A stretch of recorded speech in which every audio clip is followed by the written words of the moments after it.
Hi, in this video I will show you how to do 3D Bitmoji avatar in the Snapchat. So Snapchat recently updated their profile theme. So how you can use the 3D avatar in the Snapchat. So let's start the process. So first of all, you have to open your Play Store mobile application, and once you will open it, you have to search for the Snapchat. Once you will search for the Snapchat from here, you will see an update option here. Simply you have to click on the update, and once you will update your Snapchat, now go back and open your Snapchat mobile application and go to your profile from here, and you will see something like this. Now you can modify your avatar from here,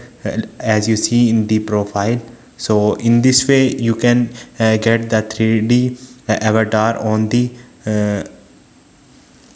Snapchat. Hope this video will helpful for you. See you next time. Thank you.